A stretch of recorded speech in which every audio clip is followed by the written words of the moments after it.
गांव के छोटे से कोने में एक पुराना बरगद का पेड़ था। उसके नीचे हर दिन शाम को रामू काका बैठा करते थे। रामू काका की उम्र 90 साल थी और उनके जीवन के अनुभवों की कहानियां गांव में मशहूर थीं।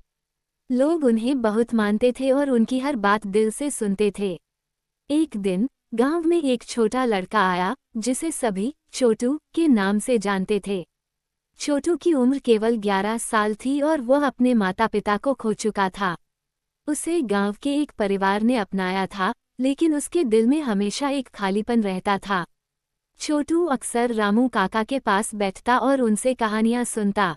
रामू काका की कहानियां दिल को छू लेने वाली होती थीं और छोटू को उनमें अपनी दुनिया मिलती थी। रामू काका ने भी छोटू में अपने बचपन की झलक देखी और उसे अपने बेटे की तरह प्यार करने लगे।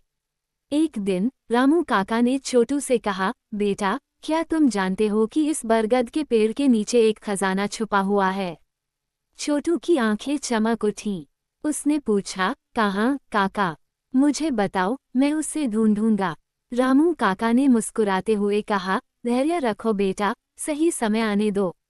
जब तुम्हारा दिल सच्चा होगा और तुम इस पेड़ की जड़ों को समझ पाओगे, तब तुम्हें खजाना मिलेगा। समय बीतता गया और छोटू रामू काका की बातें ध्यान से सुनता रहा। एक दिन गांव में एक बड़ा तूफान आया और सब कुछ तहस नहस कर गया। पेड़ों की जड़ें उखड़ गईं और गांव के लोग परेशान हो गए। उस तूफान में रामू काका का भी निधन हो गया। छोटू का दिल टूट गया, लेकिन उसने काका की बातें याद रखीं।